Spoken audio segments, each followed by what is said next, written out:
se basa en la glucólisis. Muy bien, ¿por qué? Habla fuerte.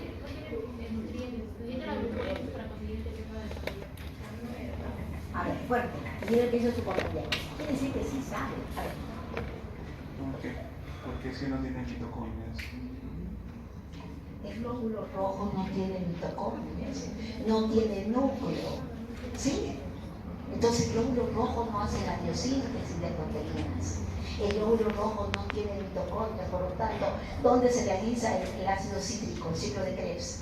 No se realizan las mitocondrias, pero no tiene, pues, solamente se tiene la glicólisis. ¿Ok? Pero el eritrocito está en condiciones también anaeróbicas, entonces ¿hasta dónde llega? Hasta lactándoles. Miren, estoy aplicando la glicólisis. O sea, la glicólisis no es solamente que se degrada la glucosa hasta el lugar. No, les estoy diciendo, están aplicando ya. ¿Sí? Ahí está. Entonces, pero además de realizar la glicólisis, ¿qué está haciendo? La vía de las pentosas fosfato. ¿Qué es lo que estoy diciendo? El eritrocito desarrolla la vía de las pentosas fosfato. ¿Por qué? Porque está generando NADPH.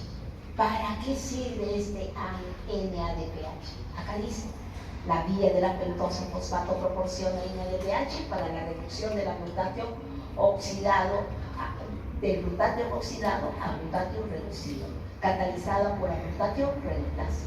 Acá está. Glutatio oxidado por la glutatio reductasa, glutatio reducido. ¿Qué hace el glutatio reducido? Elimina los radicales libres, como el peróxido de hidrógeno. Esta enzima glutatio peroxidasa necesita el selenio.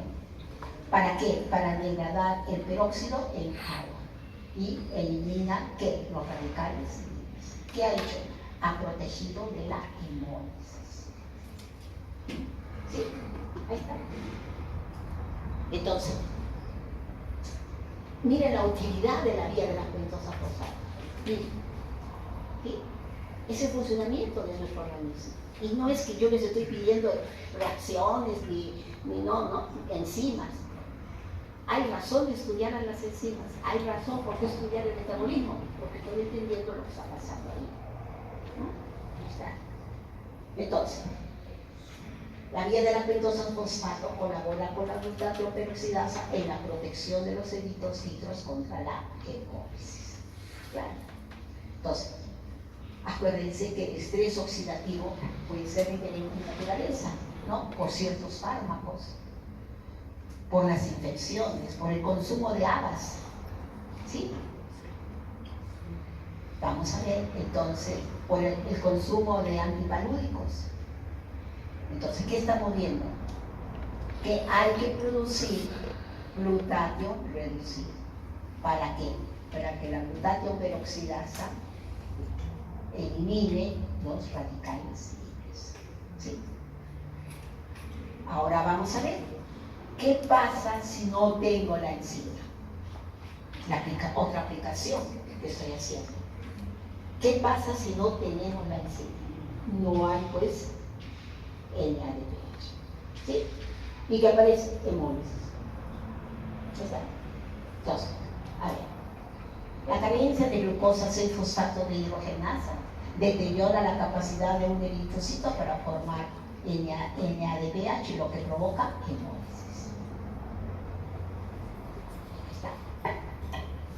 Vamos a ver, ¿qué dice?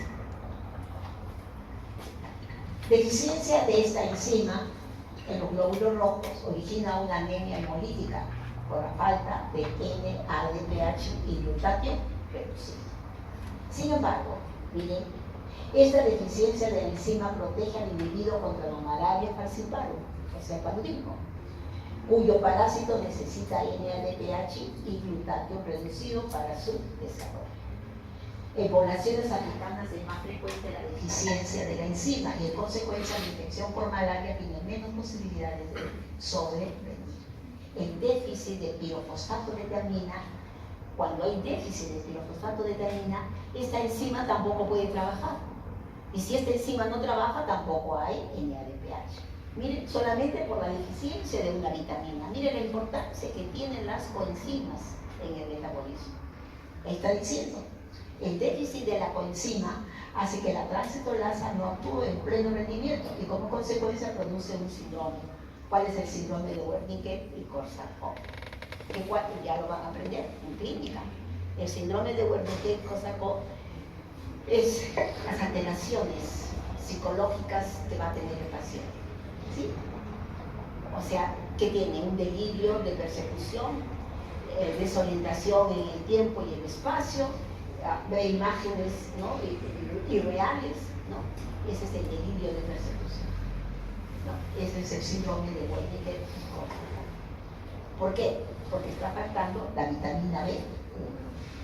Miren, así de sencillo la consecuencia clínica. ¿Qué hay que dar? Dosis masiva de vitamina B1. Y se acabó el problema. ¿No?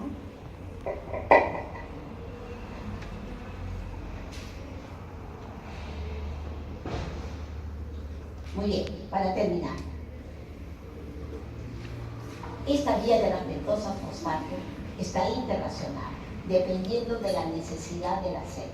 A ver, si yo necesito sintetizar nucleótidos, el producto final será ribosa 5-fosfato. Si hay demanda de poder reductor, o sea, NADPH, la ribosa 5-fosfato se convierte en fructosa y glucosa, que podrá iniciar de nuevo la vía. Si yo necesito energía, cuando las necesidades del nucleótido o del poder reductor son moderadas, los productos de las reacciones se oxidan a la glicólisis para originar ATP. Esta vía es mucho más activa en los tejidos que en el músculo u otro, en el tejido adiposo que en el muscular. Y acá está. Si yo necesito nucleótidos, voy a formar ribosas. Si yo necesito NADPH, voy a hacer la vía de las pentosas. Y si yo necesito energía, me voy a la vía de las glicólisis. ¿Por qué? Porque estos intermediarios que estamos viendo son los mismos de la vía de las pentosas como de la vía de la glicólisis. Entonces llegamos a lo que yo les dije al comienzo, ¿no es cierto? Que estas dos vías están interconectadas porque van a depender de las necesidades de la célula. Yo necesito formar ribosas, me voy pues a formar ribosas 5-fosfato. Yo necesito formar NADPH, me voy a la vía de la pentosa fosfato. Yo no necesito ninguna de las dos, me voy a la vía de la glicólisis porque voy a generar energía. ¿Sí? Ahí está.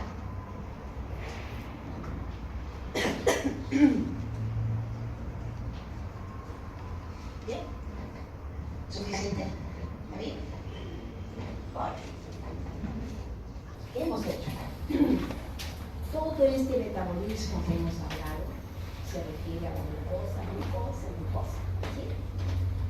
Pero por ahí nos preguntamos, bueno, pero yo no siempre como solo glucosa. Yo en el desayuno, ¿qué he puesto? Mi leche, estoy tomando lactosa. Y eso es una cosa. ¿Qué cosa tiene la lactosa? ¿Qué carbohidratos tiene la lactosa?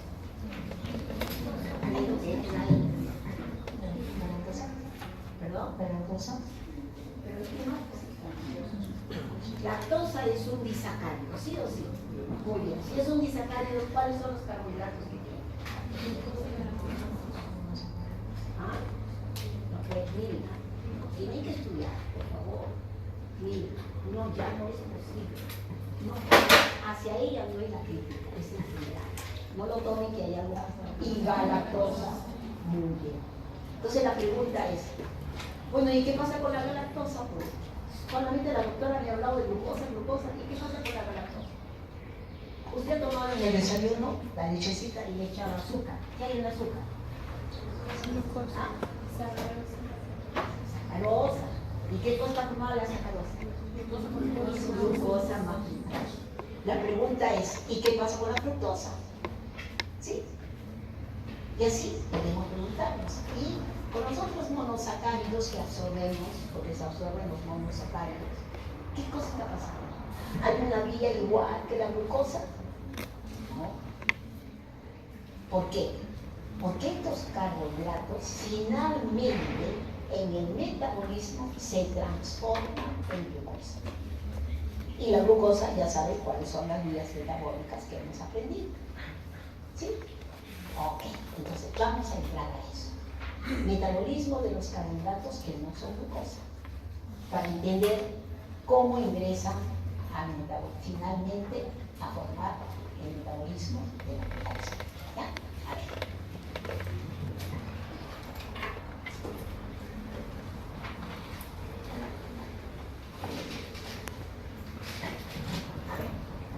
¿Qué dice? Junto con la glucosa, las hexosas como la fructosa, la lactosa y manosa son combustibles metabólicos. Luego de la digestión, estos monosacáridos se ingresan a la circulación que los lleva hacia varios tejidos. La fructosa, la galactosa y la manosa se convierten en intermediarios glucolíticos que luego se metabolizan por medio de la vía glucolítica. ¿Está? ¿No es cierto? Ya lo dije.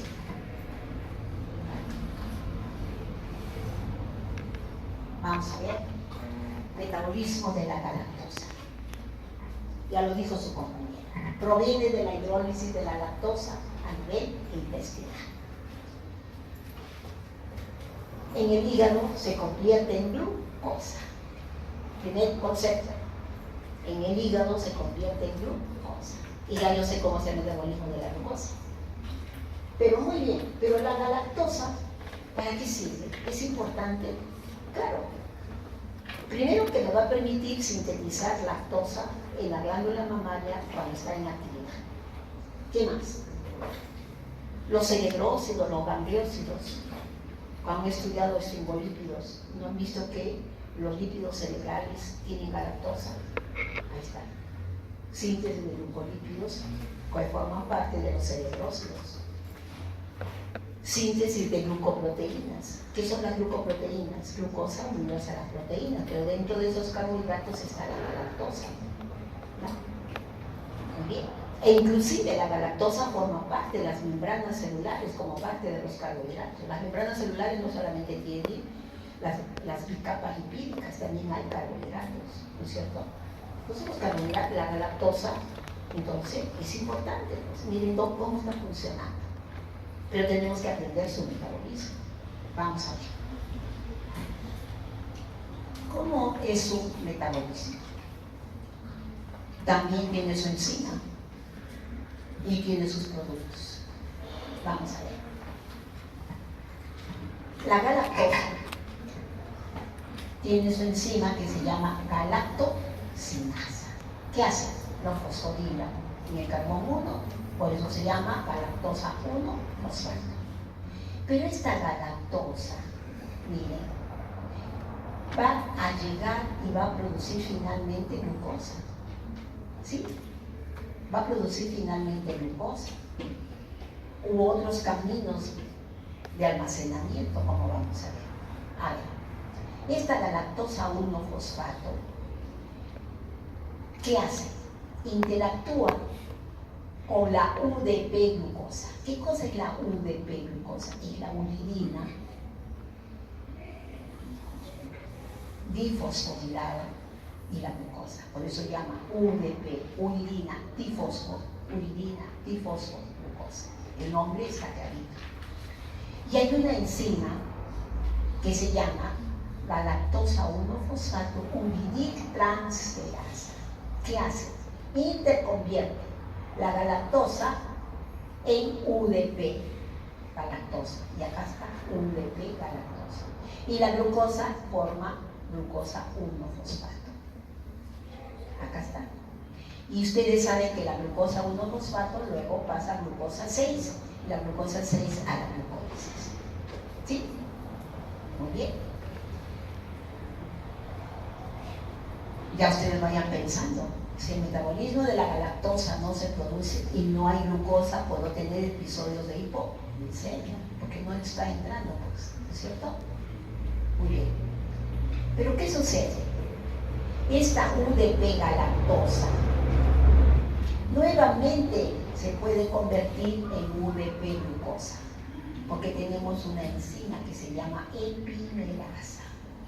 UDP galactosa epimerasa, que convierte la UDP galactosa en UDP glucosa. ¿Sí? Muy bien. Entonces, ¿qué tenemos acá? Dos enzimas. Ubiquen, dos enzimas. Galactosinasa, que fosforila la galactosa y forma galactosa 1-fosfato. Y la galactosa 1-fosfato uridiltransferasa, que convierte la galactosa 1-fosfato en un UDP galactosa. Muy bien. Acá está. Acá está la galactosa con la enzima galactoquinasa y lo fosforila en galactosa 1-fosfato. Acá está. Y luego la galactosa 1-fosfato reacciona ¿con quién? Con la uridina difosfoglucosa y forma la uridina difosfogalactosa. ¿Para qué sirven estos compuestos? ¿Qué estamos viendo? Que la glucosa va a formar glucosa 1-fosfato. Acá está, la glucosa, la galactosa va a formar glucosa 1-fosfato. Primer punto. En el hígado, la glucosa pasa a la sangre y sirve para la síntesis de glucógeno.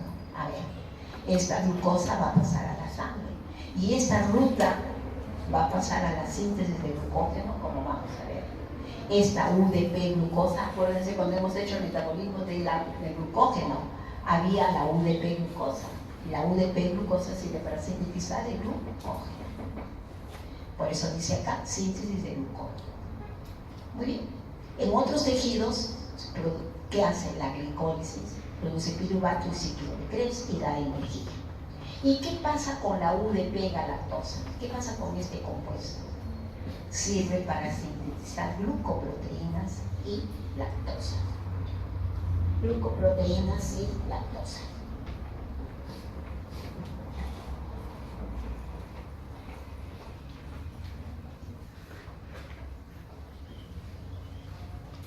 Bien, sigamos. A ver, ¿cómo sintetizamos glucoproteínas? Miren, la UDP galactosa que acabo de ver va a pasar, miren, a formar N-galactosil acetilglucosamina, que es un compuesto que forma las glucoproteínas. Repito, nos está diciendo que la UDP galactosa sirve para formar glucoproteínas. ¿Cómo así? Acá está. La UDP galactosa, cuando reacciona con el acetilglucosamina, este es N-acetilglucosamina, ¿qué forma? Galactosil acetilglucosamina, por acción de esta galactosil transferasa. Este compuesto forma parte de las glucoproteínas. ¿Quién está formando glucoproteínas? La UDP de galactosa. Acá está, glucoproteínas. Me está diciendo que la UDP galactosa sirve para formar lactosa. Acá está, la UDP galactosa más la glucosa y por la galactosil transferasa, ¿qué forma? Lactosa. ¿Sí? Exacto. Entonces, miren los fines que tiene este compuesto que se ha formado en el organismo. La UDP galactosa para sintetizar glucoproteínas. La UDP galactosa para formar lactosa. Acá está. Bien. Nos vamos a centrar en estas dos enzimas, galactoquinasa y la UDP galactosil transferasa. Vuelvo a repetir. ¿Qué hace la galactoquinasa? Transforma la galactosa en glucosa 1-fosfato. Quiere decir que el fósforo 1 está fosforilada. ¿Sí? ¿Y qué hace la UDP glucosa transferasa? Transfiere la glucosa 1-fosfato a la UDP y forma la uridina difosfogalactosa. Muy bien.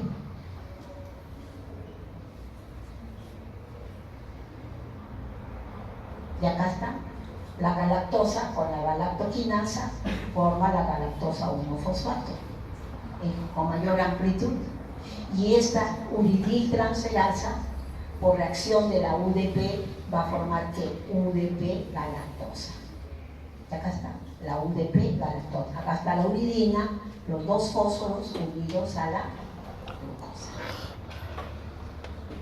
¿Qué pasa? Miren, ¿qué pasa? Les dije que acá hay una enzima que se llama epimerasa. A ver, vamos a regresar. No se mareen. Acá estamos. Ya hemos visto estas dos enzimas, galactoquinasa y uridinotransferasa. Pero acá hay otra enzima, epimerasa. ¿Qué les he dicho que hace esta epimerasa? Transforma la UDP galactosa nuevamente en UDP glucosa. ¿Para qué sirve esa UDP glucosa? Acá está, la UDP glucosa. Vean, la UDP glucosa, nosotros tenemos esta epimerasa que transforma la UDP glucosa en UDP galactosa. Y UDP galactosa por la glucosa, ¿qué forma? Lactosa. Entonces viene la pregunta que ustedes van a tener en clínica cuando lleguen a pediatría. Me van a enseñar cuánto de leche produce la glándula mamaria dependiendo de los meses de gestación de la amamanta a su bebé. Entonces van a decir que pues un niño, a ver, de 6 meses, ¿cuánto toma de leche? ¿Cuántas porciones de biberón toma el niño? 4 a 6 biberones. Y va repartiéndose gradualmente en 200, 250, etcétera, etcétera. Al final, ¿cuánto produce la glándula mamaria? Vamos a suponer que produzca 1200 mililitros de leche, porque tiene que tomar, el niño tiene que tomar leche, y eso es lo que produce una madre. Miren el desgaste que tiene una madre para producir leche. Vamos a suponer que la mamá produzca 1000 o 1 litro de leche en 24 horas para alimentar al bebé. El pediatra les va a decir, a ver, ¿cuánto de galactosa tiene que tomar o comer la paciente para formar 1 litro de leche?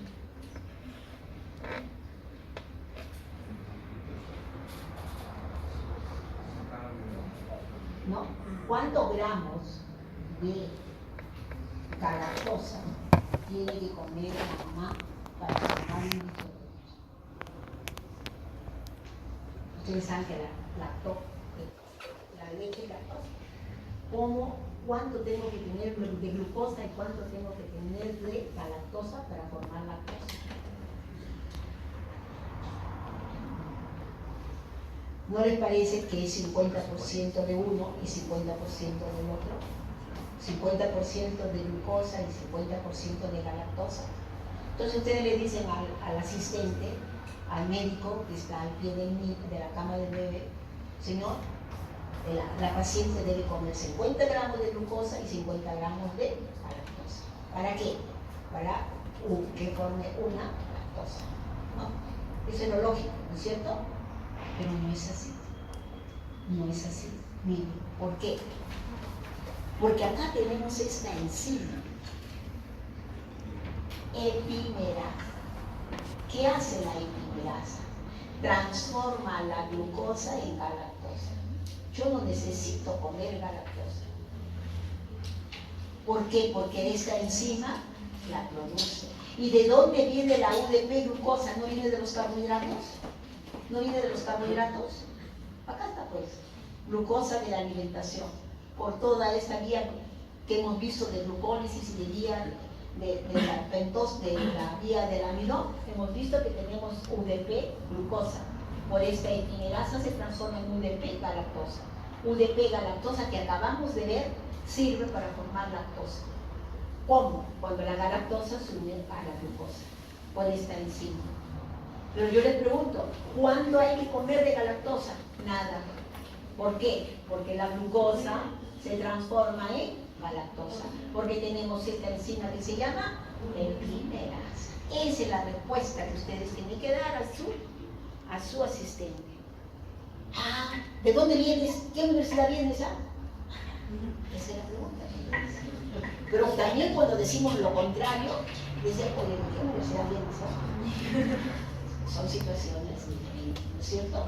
Por eso, ¿por qué insisto tanto? ¿Por qué insisto y soy exigente con ustedes? Por eso. Mañana se van a enfrentar a esa realidad. ¿Sí? Bien. Entonces, la epimerasa es reversible, la glucosa se convierte en galactosa.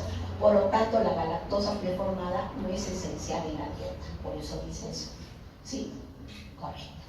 Bueno, nos hemos desviado. Estamos en el metabolismo de la galactosa. Muy bien. ¿Qué pasa?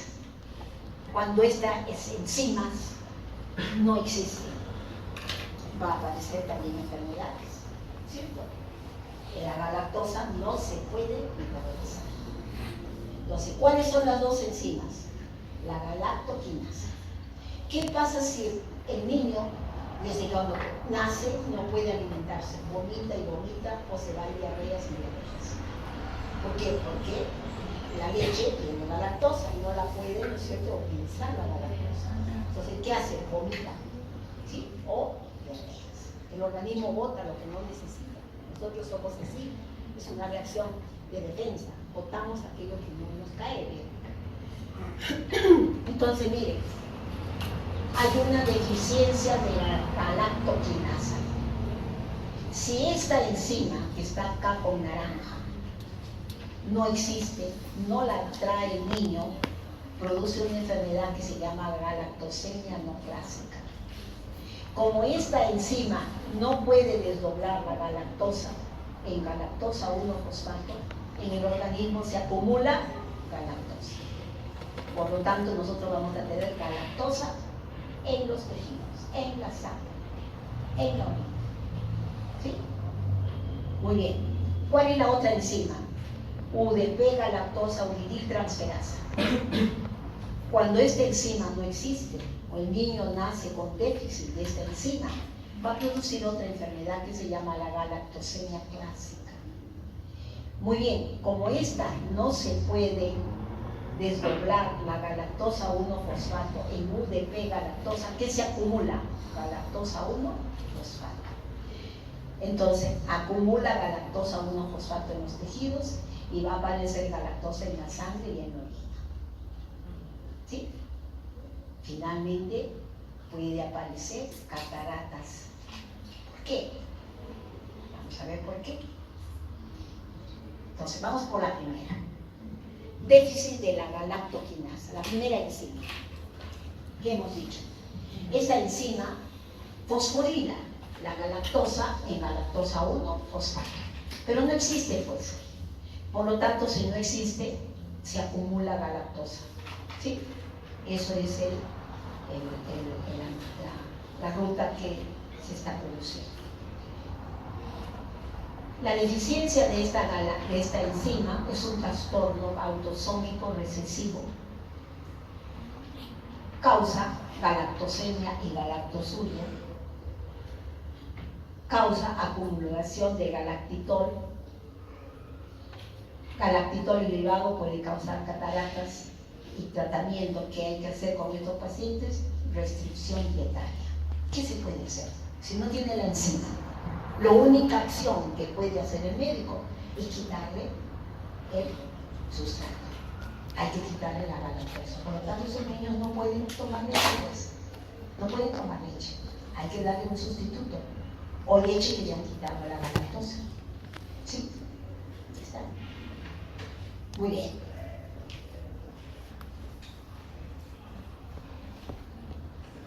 Galactosemia clásica es la otra enzima.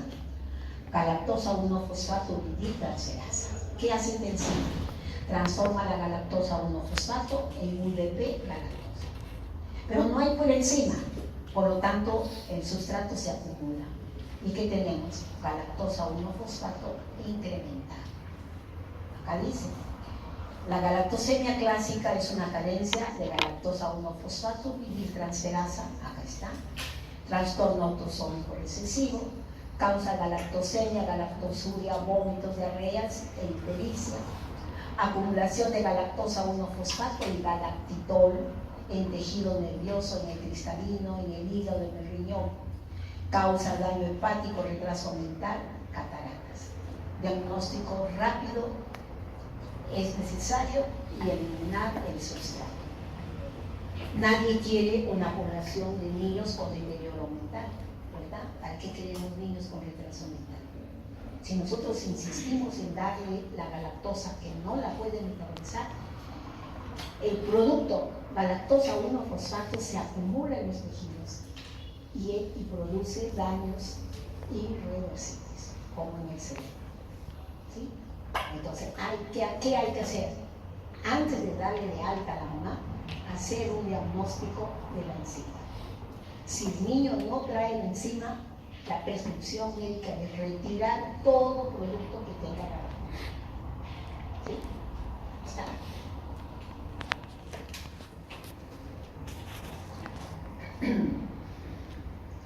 ¿Y qué cosa es, pues, galactosemia?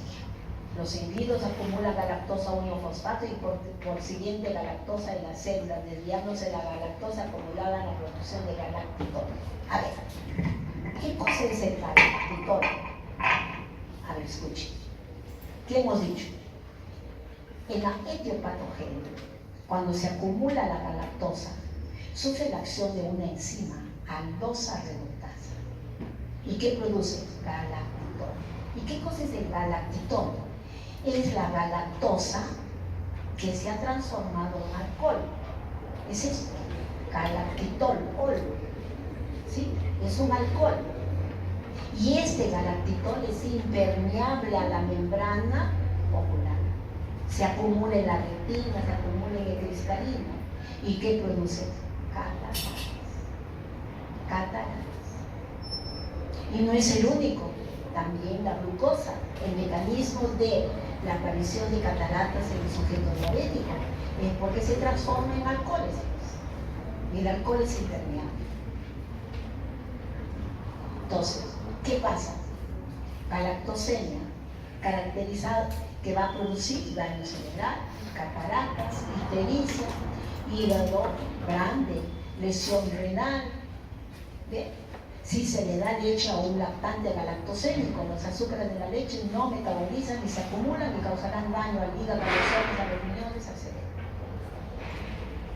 Vean la importancia que tiene saber el metabolismo de las sustancias. ¿Sí? Ahí está. ¿Quién quiere una población con niños con cataratas? ¿Quién? ¿Qué población quiere un niño con retardo mental? Y esa es responsabilidad de quién? Del médico, de los profesionales de salud. ¿Sí? Muy bien. Yo soy médico. Yo necesito saber interpretar bien este problema.